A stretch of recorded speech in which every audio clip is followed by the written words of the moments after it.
I know you are primarily focused on what goes on in between the 94 feet, but here in the outside world, especially after last night's game, the reaction, it seems like most people back in the States are rooting for you guys to lose. And then obviously here in Canada, you have a whole country who's probably pulling for the Raptors. Do you guys feel that you guys are kind of the enemy of the series and people want to see you get knocked off the top? Yeah, that's cool. People in the States are rooting against us because we beat all their teams. So it's all good. When you're at the top, no one's ever cheering for you to stay there. People want to see you get to the top and they want to see you fall. That's just kind of the mind of the most human beings. So it's all good, but yeah, their team's sitting at home with them. Does it give you guys any extra motivation or? No, we don't need that. We're trying to win a championship. We know what it takes to win a championship. So, we don't need to reach for extra motivation. If winning a championship isn't enough motivation for you, then you got other issues. Third row on the right side, Mark. Draymond, Mark Schwartz, ESPN. Given all the circus that exists around the NBA today with social media and with the salary cap and free agency and the 24-hour news cycle, the fact that you guys are here for the fifth straight year is somehow remarkable. What is it about you guys, your group, this assemblage of people that has allowed the noise to get blocked out and for you guys to stay so connected and hungry? Oh, I think you hit it right there. It's the people that you bring together. I think our front office has done a great job of not only finding talent but finding guys who want to win. I think so many times there's so many other things as you hit on that comes into play. And I'm not going to sit here and say money doesn't matter or like accolades doesn't matter. Like, who doesn't want those things? But I think what we've done a great job of is putting the number one goal ahead of all of that. And, we've been successful and we've been reaching that number one goal and it's been paying off for everybody. It started with me in 2015. We won a championship. I got my contract, and then it went to Steph and Andre and Clay even before me and Kevin. Like, so when you reach the number one goal, which we've been able to accomplish, all those other things didn't seem to take care of themselves. I think so many times you see people struggle to put those team goals ahead of their personal goals, thinking their personal goals are taking a back seat. But if you put the team goals ahead of that, it pulls your personal goals right along with it. And I think we've been able to do that. Right side, sixth row to Brian. Brian Mahoney from the Associated Press. Draymond, when you were talking a little bit about Siakam last night, how he's kind of played himself into a guy in this league, do you have a little more respect for guys like that as kind of a player in your own right who didn't come into the league as a top five kind of guy who everyone said was going to be a star right away and had to kind of play his way into the respect he's gotten? Absolutely. I don't necessarily think it's a different respect. Like I respect guys who top 5, top 10 guys in the league.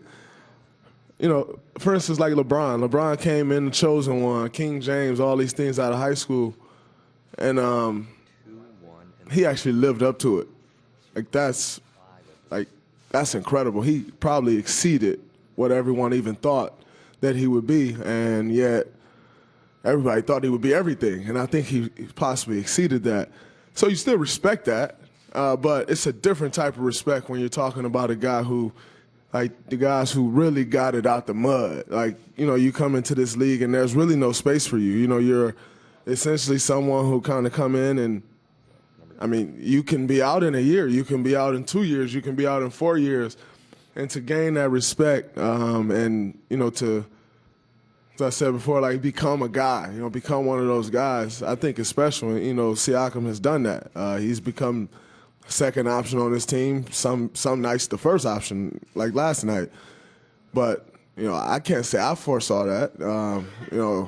Like I played against him last year. I had no clue he'd be this guy this year.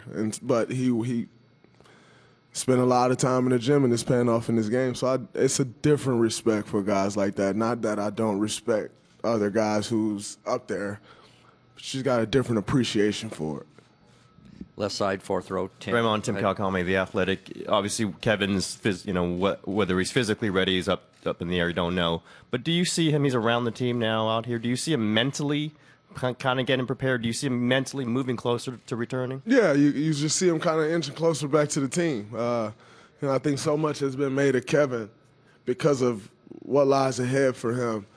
Is that, he's not with the team, he's not around, he's not a part of it. Shit, in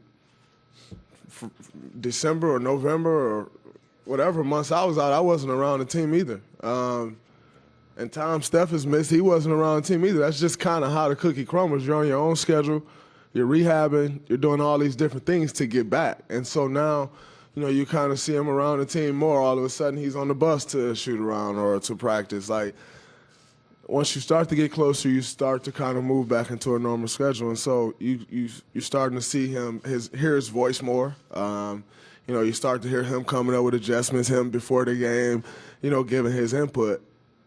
But, that's kind of just the natural build-up when you're going through an injury. Left front row. Go ahead, Tim. Tim Reynolds with the AP. Draymond, it's been a long time since you guys woke up down 0-1 in a series, obviously, but you were down a couple of times in 15. You were down last year to the Rockets. Do you draw upon those experiences now, or do you just not think of it that way and just figure out how to win Sunday? I think each series is different. Like you said, this was a while ago, so it's a different feel. You never lose that experience. You can always look back on it, and it's more about how you felt. What was your mindset then? But it's impossible to be the same because it's completely different teams. And although some of us may have that experience, others on our team have not had that experience. And so you can always look back and kind of, recall those feelings that you had. But it's a different situation. Each series presents its challenges, as this one does, and it's on us to figure those challenges out and then do what we need to do to, exceed those. Sixth row in the middle. Draymond. Robert Littal, BSO. Just your personal opinion on Draymond after a game, especially an NBA Finals game. Do you think the media should just stick to what happened on the basketball court, leave the other stuff for social media? And if those questions do come up, like the question with Drake, how would you prefer those questions to be framed? You can ask. People can ask what they want. I think at the end of the day, it's on us whether we want to answer it or not. So yeah, it really don't bother me. Ask Drake talking on the sideline. I think so many people make a big deal out of it. It is what it is. He a fan, he talk.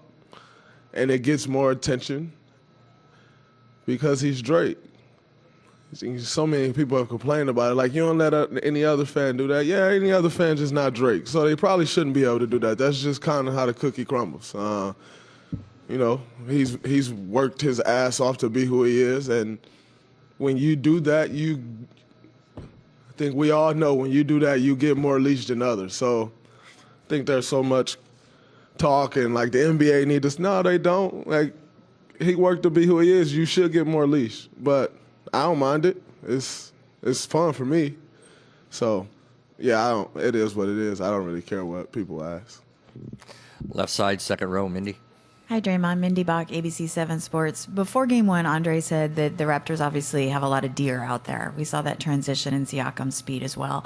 Team-wise, how does their speed compare to other playoff series that the Warriors have been in? They definitely have a lot of speed. Then we're going to go to we're going to go to number 3, the gentleman right behind. I think we've definitely, come across some teams with a lot of speed, but we have to, we've seen it now. And so we know, you can hear about it all you want. Our coaching staff has preached about it. Since we found out we were playing them transition defense, it's different once you see it and you feel it. And so, now that we got a feel for it, we know how to adjust. We know how important that it is. And, it's on us to then make the effort. All transition defense is effort and communication. So it's on us to make sure we make that effort in getting back and getting our defense set and communicating, who has ball, who's picking up the shooters. They're very fast. A little faster than it even looks on tape, that's for sure. Right-hand side, third row. Phil.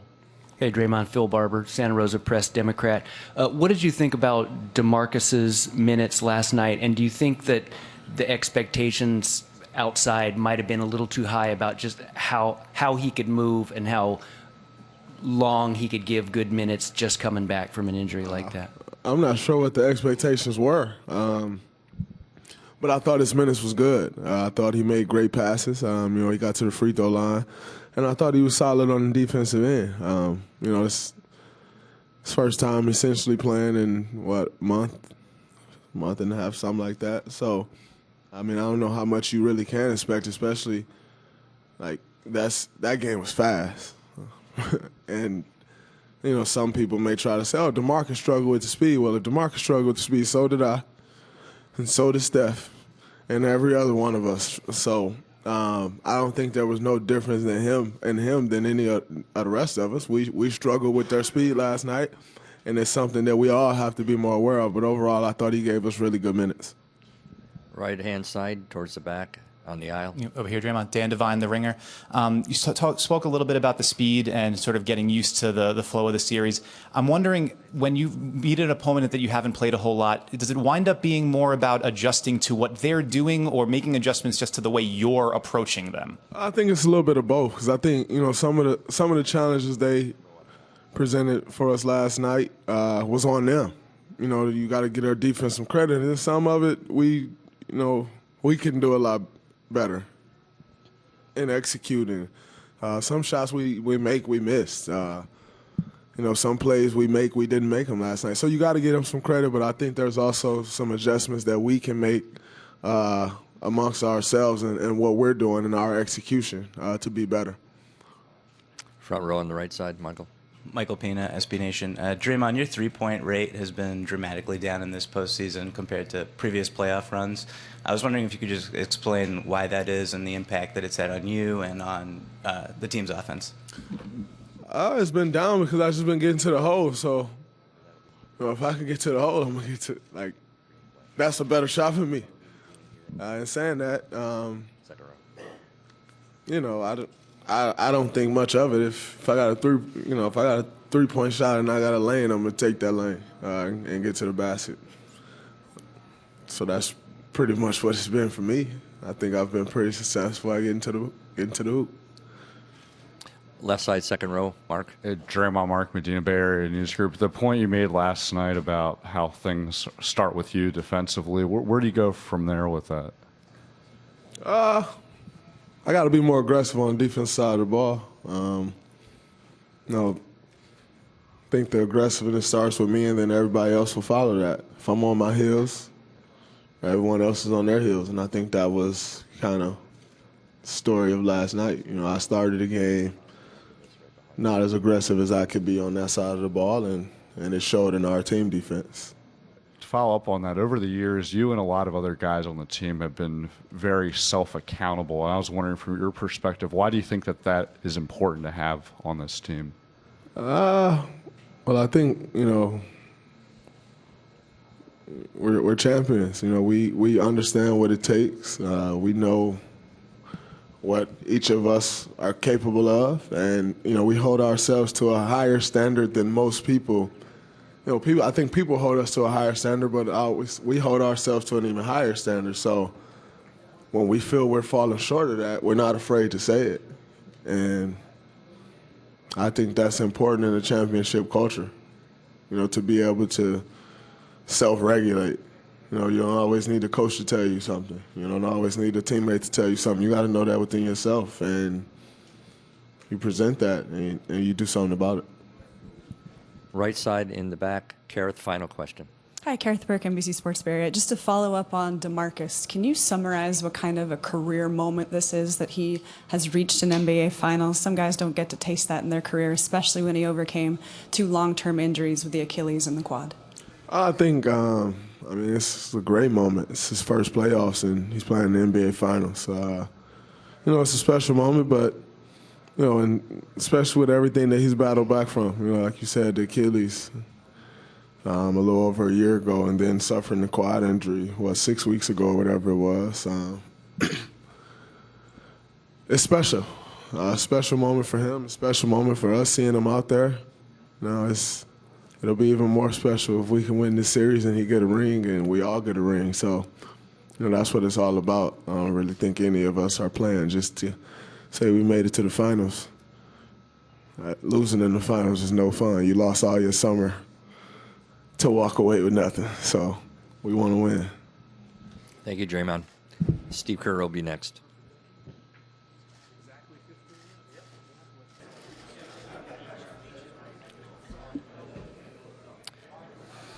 Start off on the left side, Steve. Second row, Mark Medina.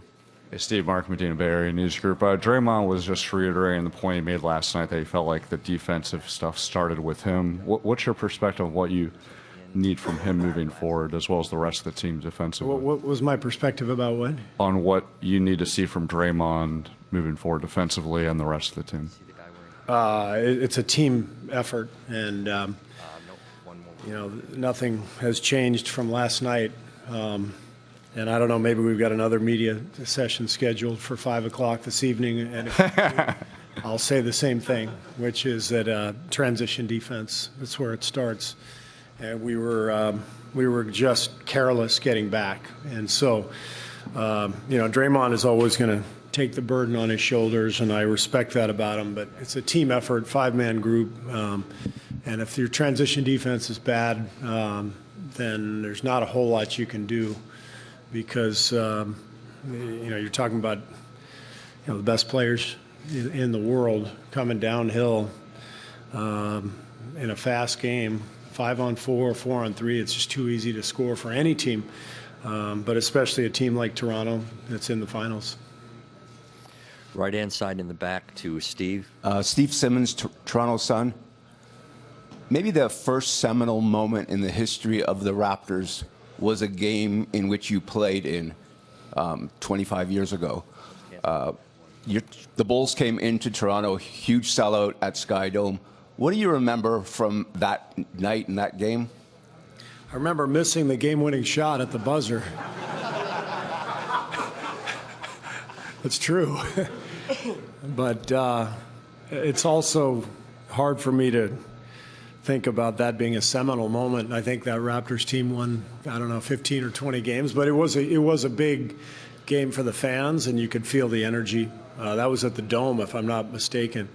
So what I remember back then was just coming up here and how intense and passionate the fans were. They were so excited to have the NBA. So maybe that's what you're referring to in terms of the first real feeling of being part of the league, upsetting the Bulls, all that stuff. So I remember that game well. Left-hand side, fourth row. Tim Calicom of The Athletic. Obviously, Kevin's health is paramount, and you don't want him to re-injure it. But is there any assessment of where the series is and how that balances? If he can't re-injure it, if it's just a matter of what kind of shape he's in, maybe you think about getting him in faster. Is that part of the balance at all? No, it's not. It's not my thinking. It's not our thinking. The thinking is when he's ready to play, he'll play. It's not like, this is a sore ankle or, his knee is sore or whatever, and you can play through it. And this is a tricky one. If you re-injure the calf, then that's it. And then he's done for the series. So when he's ready to play, he'll play, and that's our approach. You've always been, if he's ready to play, basically the minutes he plays as much as he's going to. Is that something you can? I'm sorry. Could you foresee him playing in a limited role, like where you're? Okay, play him in just very little spots here and there. Kevin? Yeah. I don't see that. When he's ready to play, we're going to play him. Maybe there'd be a minutes issue based on his conditioning from not having played in a month or whatever it is. But we'll just have to wait and see. Once he's ready to play, he'll play, and then Rick and I will discuss what a plan would be in terms of how many minutes and all that stuff. In the middle, 8 rows back to Mark. Yeah, Mark Berman, New York Post. Yeah, more Kevin. How has he responded to those couple of days of the on-court drills? And you guys aren't having a real practice today, right? So there's no. And is Kevin sort of maybe missed more against a team like the Raptors with their great forwards than opposed to maybe Portland? He's done well with his rehab the last couple of days. He's continuing to ramp stuff up, and I'm just not going to answer any questions about do we miss him against this team or that team or whatever. It's just because it's just a soundbite and it doesn't matter. The only thing that matters is we have to win the game with what we have, and then when he comes back, we'll put him out there. Nothing else matters. Second row, third one in on the right side. Steve, Jason Dumas, Cron 4 Sports. You've talked about it this week and in the past, how much you love the city, the NBA, the franchise here. What do you think the atmosphere was like yesterday for their first playoff game, first finals game, in franchise history? And how do you guys think you responded to the energy in the building and the energy from them? It was a great atmosphere. The national anthem was one of the coolest things I've ever been a part of. Hearing the crowd sing along to "O Canada" was beautiful, and I thought our guys responded well. I mean, we're used to playing on the road, hostile environments, all that. I don't think we played our A game. I think that's obvious. I think we did some good things, and there are a lot of areas we need to improve. But the crowd will never have anything to do with that, with this team. We're going to play our game, and it's fun. Frankly, it's fun to be in these environments, to be challenged, to be threatened, and especially because the Canadian fans are so nice that even when they're harassing us, they do it in a very polite manner. So. Right side in the back on the aisle to Nick. Steve, Nick Friedel, ESPN. I just want to follow up on a couple things. Have you guys made a final decision as for Kevin's status for Sunday night? Kevin's not going to play Sunday. Yeah, I guess we've been, sort of holding out hope, but I might as well just say it now. He's not practicing today.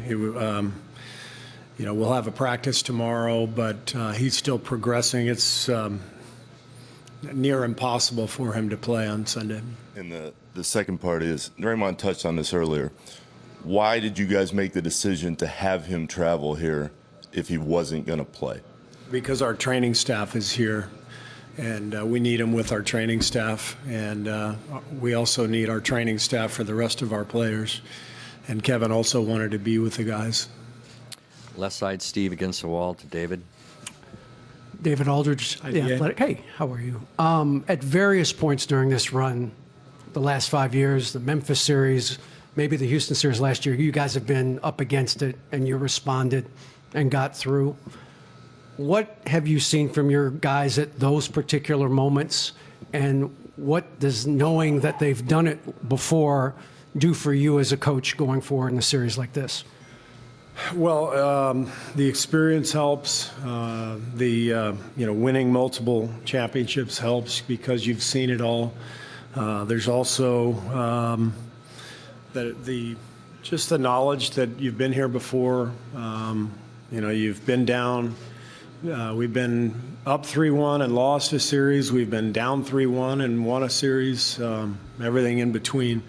So nothing's going to catch these guys off guard, and they are very accustomed to the rhythm and tone of a 7-game series, and how long it takes, how many twists and turns there are, and you know that as soon as you lose a game, it'll be on the crawl that now we only have a 19.7% chance of winning the series. But then if we win tomorrow, we'll have a 42.7 chance of not losing the series. So you just, this stuff is what it is. You lose a game, you come back and you try to win. And the team we're playing knows that better than anybody. They were down 2-0 and came back and won 4 straight. So these things change quickly, but you have to be prepared for everything. You have to learn from your mistakes. You have to keep fighting, and it's actually pretty simple. Now, the execution of it is not simple, but when you watch it on tape, okay, this is what we have to do, and then, are we good enough to do it? And that's what makes it fun. You get to test yourself. Left side, fifth row on the aisle, Eric. Hey, Steve. Eric Corrine from The Athletic. aside from the transition defense, when you got them in the half court, what was your impression of your guys' job in the half court defense, and particularly as it related to getting the ball out of Kawhi Leonard's hands? I thought we did a pretty good job in the half court. There were some plays where we didn't rotate all the way through. The two Gasol threes early in the game stood out where we just kind of stopped. You can't do that.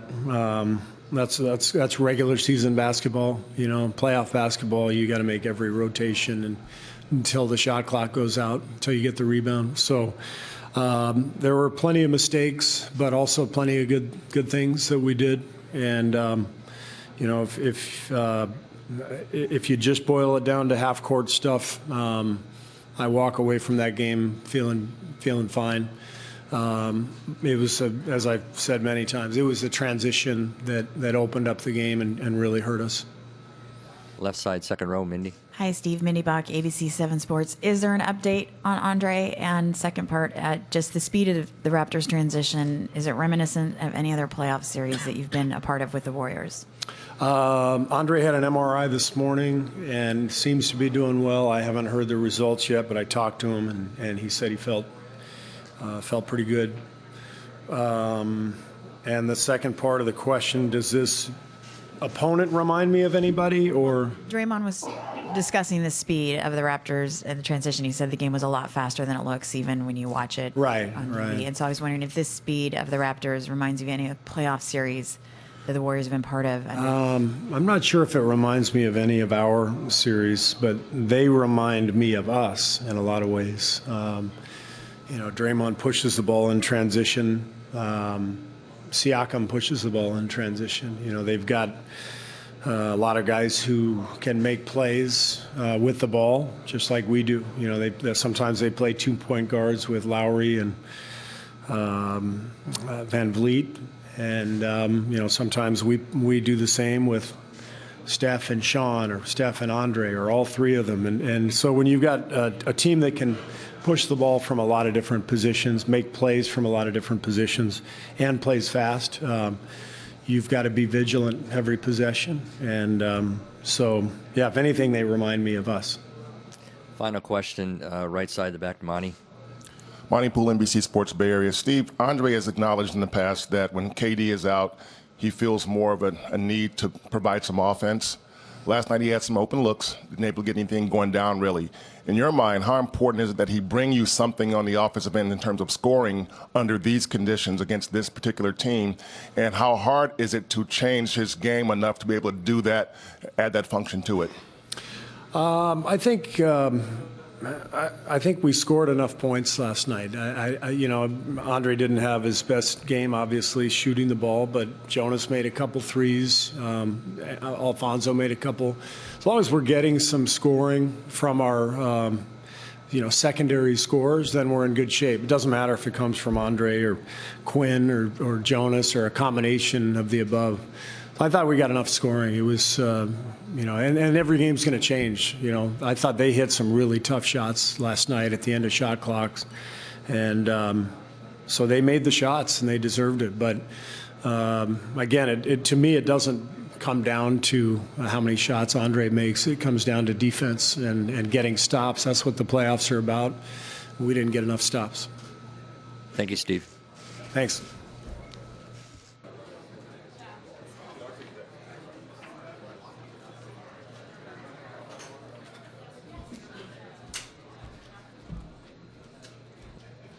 We'll start out on the right side, second row. Go ahead, please.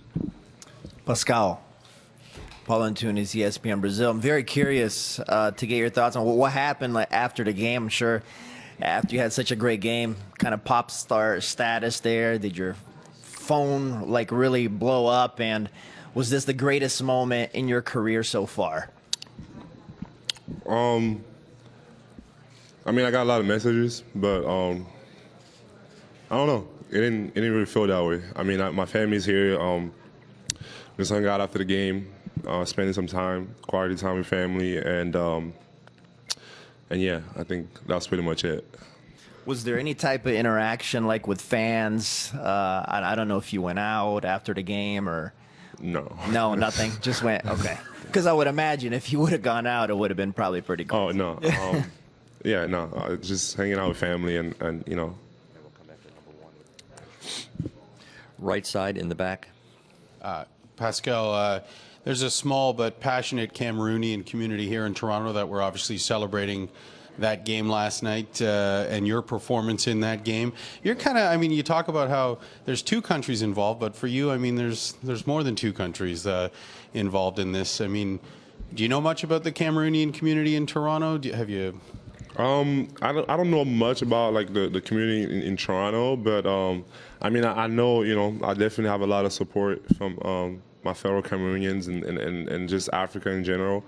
I mean, it feels great because you always know that, you know, Canada and especially in Toronto, you know, the diversity is incredible, and you have people from different countries and you know, and all together just cheering for one team, and obviously having that support is amazing. Second row, second row, excuse me, right side to Mark. Pascal, Mark Schwartz, ESPN. Draymond Green's been up here a few times, asked about you, and you know the way he put it, he said he's become a guy in this league. And last year, I would have never predicted that he would have done what he's done in this league. He went on to say, "I got to take him out of this series, and that's on me." First of all, can he take you out of this series? And what do you think of the fact that you are now a target as far as Draymond Green, former Defensive Player of the Year? I think for me, just going back, you know, man, watching the film and you know, looking at ways I can get better, and you know, obviously, you know, they're gonna make adjustments, and it's definitely. I got to be ready, you know, to whatever comes at me, and I think all year just that's something that I've always done, you know, kind of adjusting and getting better as the day goes on. And I think, you know, that little playoff experience and knowing that games are going to be different and things, you know, you're going to have different looks that maybe you did first game or whatever, you know. For me, it's just about adjusting. Left side, fifth row, Doug. Hey, Pascal, Doug Smith, the Toronto Star. Can you talk about the impact that Marc Gasol has on you when he's on the defensive end with you, and how much it allows you to roam free knowing he's there to sort of back you up? I can't find you, Doug. But... Way back here, Pascal. Oh, okay. All right. Yeah, I think, you know, definitely, you know, former defensive player of the year, a guy that, you know, high basketball IQ.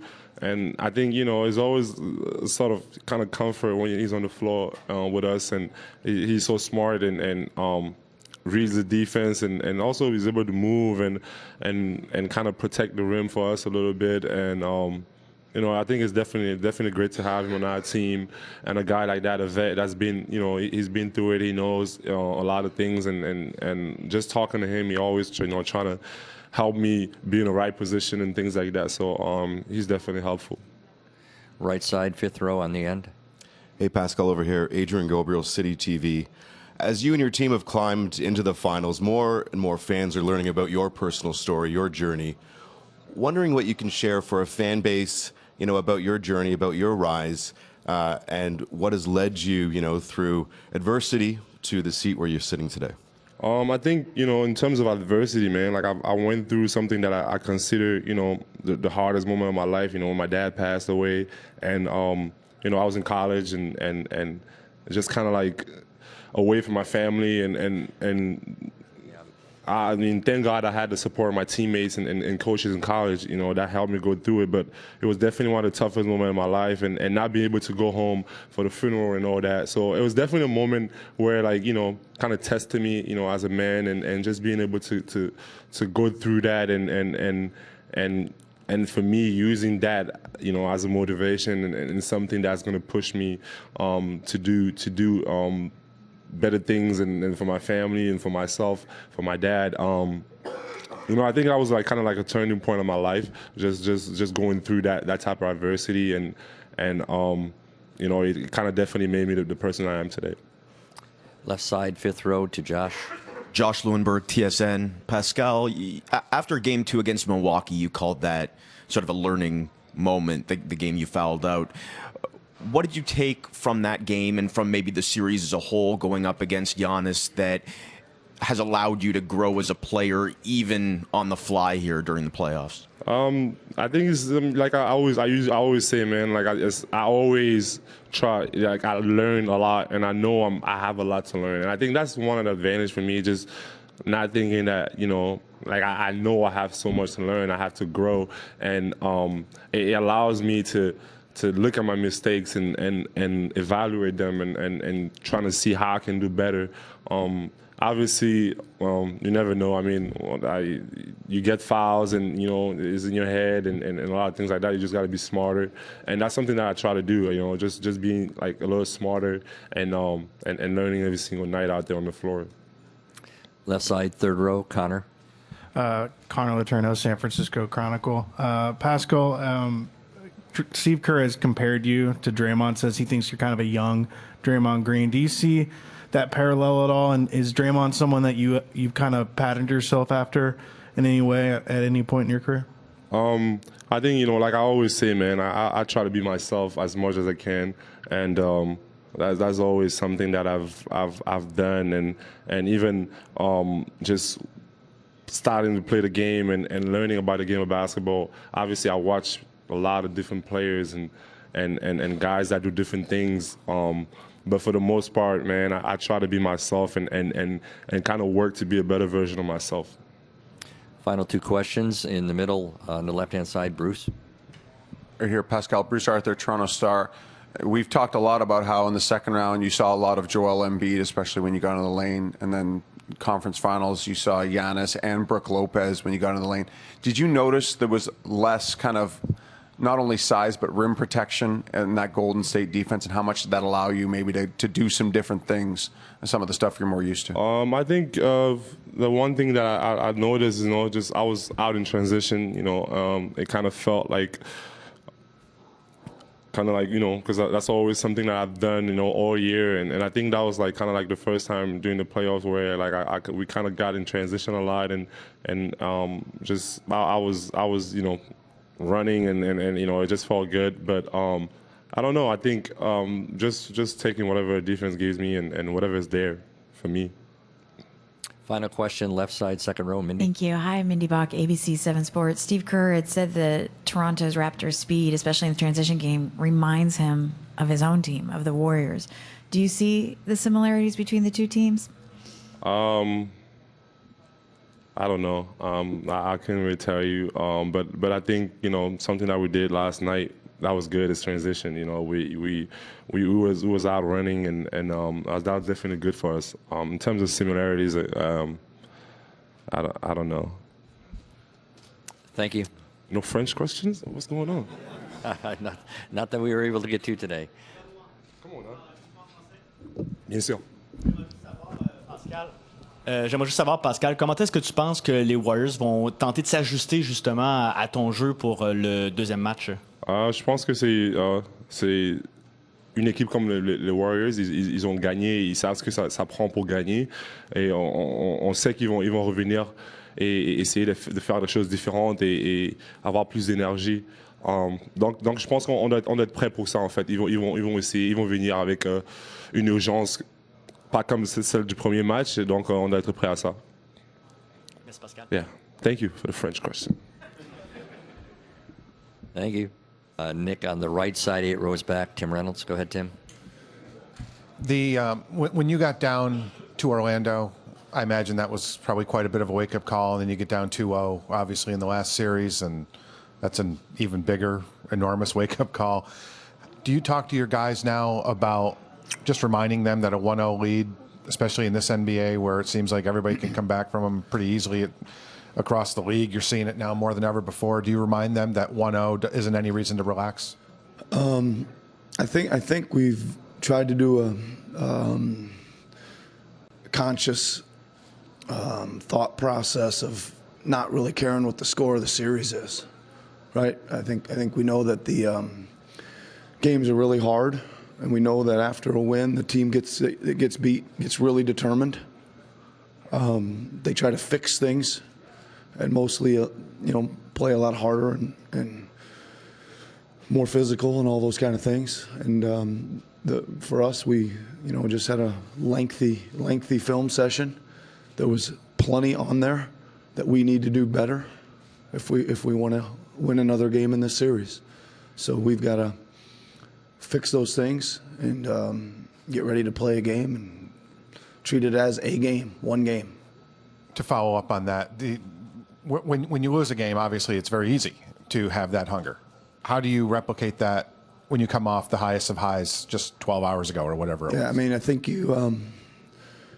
it's really hard to do, right? But your goal, your stated goal would be to try to treat each game, no matter the outcome, the same from a learning standpoint, and get serious and dig into the problems and try to come up with some solutions.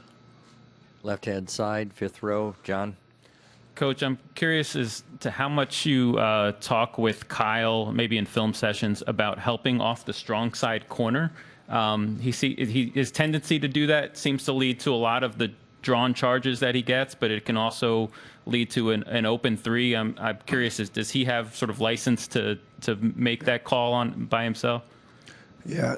He's a very instinctual player, and a lot of plays in the game out there. There's so many things going on are more instinctual probably than they are some unbelievable design, right? So he's reading his. We always say know your personnel, and if there's a problem, try to go fix it. And he's really good at that. Really good problem solver on the help defensive. Do you have rules against that otherwise for other guys on the team? I don't know if they're rules. They're ideas. They're ideas, yeah. Right-hand side in the back, Greg.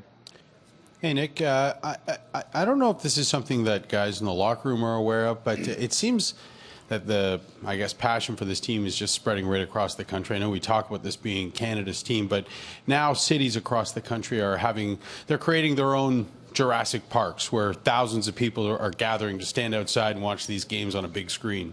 Is that something that's trickled into the locker room? Is there awareness of that at all? I mean, not that I hear talk about. I think you'd be probably asleep or something if you didn't realize that everybody's pretty excited, right? To the extent the excitement's reaching out and all that. I mean, it is the first time, right? And I think any team that goes through this the first time has a abundance of energy about their team. It's again, we are really like once we get inside these doors, our offices and locker rooms, we get the film running and have our meetings and try to start talking about the basketball, and you don't feel much of it. But listen, it's great. I think it's awesome. The city is obviously electric. I think it's great for everybody that's visiting to see, and they're proud of their team, and we want to play hard and make them proud of us. That's it. We just want to give a great effort. And I think that's they can get behind that. Left side, fifth row on the end, Scott. Nick, Scott Stinson, National Post. Over here, Nick. This guy. The defensive intensity at the end of the Milwaukee series was really good for you guys. Do you feel like you had the same sort of defensive aggressiveness last night that you've talked about all playoffs long and needing to get? We did at times. I mean, for the most part, I think I think we played with good energy and effort. There's certainly some, there's always some breakdowns or things you'd like to do a little harder, a little better, a little bit more ball pressure, a little bit more when there's a mistake, somebody covering up that mistake as quick as possible, than somebody covering up for that guy who just covered up for it. But again, it starts. Your defense has to get set up. And this team plays really fast. And even when you score sometimes, you probably remember we scored a bucket and they threw it ahead to Thompson and he went and did a reverse layup down there at the other end. So it's coming at you. So the challenge effort-wise is first starts with transition. And we got to try to make them play against our five-man defense, because then we think we're pretty okay. We're in a good chance to at least, for a starting point, be able to guard them the way we want to. And that was the same in Milwaukee. right? It was really like, come on, let's make them play against our set defense. Right side, fifth row on the end. Hey, Coach, Adrian with City TV over here. There's been lots made about the step that Siakam has made in the last season, but when you look more big picture at a player who, he's been playing organized basketball for less than a decade, how remarkable is the performance you saw last night? And have you ever seen anything like it before, considering that he's only been playing for 7 some odd years? Well, I've never seen anything like that before, right? I mean, that's a pretty big stage for a guy to put that kind of performance on, almost with any background. And I think, you've alluded to his background of, it's been a pretty short run for him. But I think, I talked about this last night after the game when I was asked about it. He's been given a God-given ability of having a big engine with lots of energy that enables him to play with a certain speed, athleticism, and it enables him to work very hard every single day. That motor he's been given, he's using that to the best of his ability. He soaks up things, he takes them to the court, he works, he takes care of himself. He's really got a burning desire to be a very, very good player in this league. And I give him all the credit for that, for using those abilities to the best that he can. Left side, third row, Connor. Nick, Connor Letourneau, San Francisco Chronicle. Steve said that he sees a lot of similarities between how you guys play and the Warriors. He sees some of the Warriors in you. Do you see those similarities, and do you think the Raptors have kind of used the Warriors in any way as a model? Obviously, they've kind of changed the way the league has played in recent years. Yeah, I mean, I think the biggest thing, that they have changed, a couple things on each side of the ball. One is obviously the great three-point shooting attack from very deep, the great ball movement and cutting. I think when people watch them play, coaches watch them play at any level, they watch them and they say, man, we'd love our team to play offense like that. Spread the floor, cut like crazy, everybody touches it, make quick decisions, and bomb in a lot of threes on top of that. And then defensively, I think they've been given credit here, I don't know how many years ago now of becoming a team that switches a lot. And I think even since I got in the league, it's only been 6 years. 6 years ago, nobody was playing that way. And now almost everybody seems to be playing, switching 1 through 4 at least, or having a coverage for your 5 or whatever. So they have definitely left a stamp on basketball in this league. Let's go to Josh on the left side, sixth row.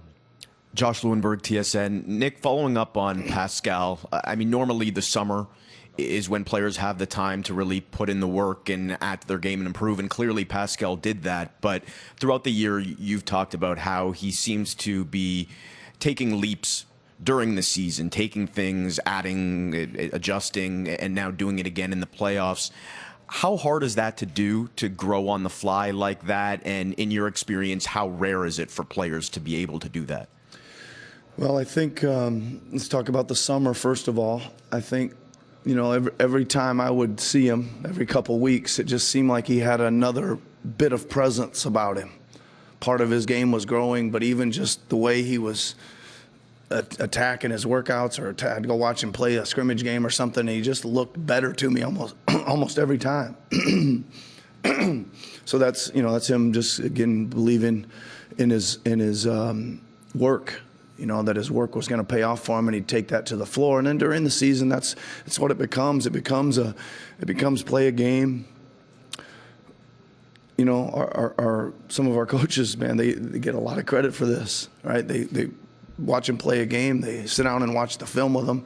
They take it to the practice floor about some adjustments, and then it shows up pretty quickly in a game coming up. That is some great learning by the player, and that's some great teaching by, Phil Handy and Adrian Griffin and Nate Bjorkgren and Sergio Scouting. These guys are putting these guys in position to be successful. So I think again, give the kid the credit, man. He's worked his tail off. I think you and I have talked about this a bunch, that you kind of had this unbelievable start, and you thought for a young guy that's starting and scoring and this, that you'd see some type of maybe, can he keep this up? And then we'd say, geez, he looks like he's getting better, and he'd make another jump forward. And then the three ball started going, maybe 20 games in, he started making the three pretty consistently. And then you're thinking, well, is he going to tail off after the All-Star game? And he'd make another step forward, and you say, okay, the playoffs come. Can he handle it? So he just keeps his work ethic and his mindset just keep building for him. Final question, right side, fourth row, Mike. Hey, Nick. Mike Andrew, the Toronto Sun.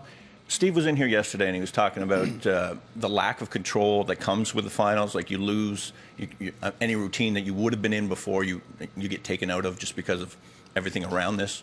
How impressed were you with the way your young guys, in particular Pascal and Fred, guys like that who haven't been here, handled that yesterday? Well, I think it was, certainly a question going in. I think there always is a little bit like, it seemed like going to game one at Milwaukee, we were really wondering how we were going to handle the emotional high from just 2 nights earlier, that buzzer beater to win the series. And I think, you talk about how fortunate we are to have a bunch of guys that have played deep, some guys that have won it all, some guys that have played really deep, Mabaka, Gasol, Green, Leonard, and then you're saying, well, what are these other guys going to do that haven't been here before? They did a good job, right? They played, they went for it, they played fearlessly, right? And they attacked, and I thought that's what they needed to do. Thank you, Nick.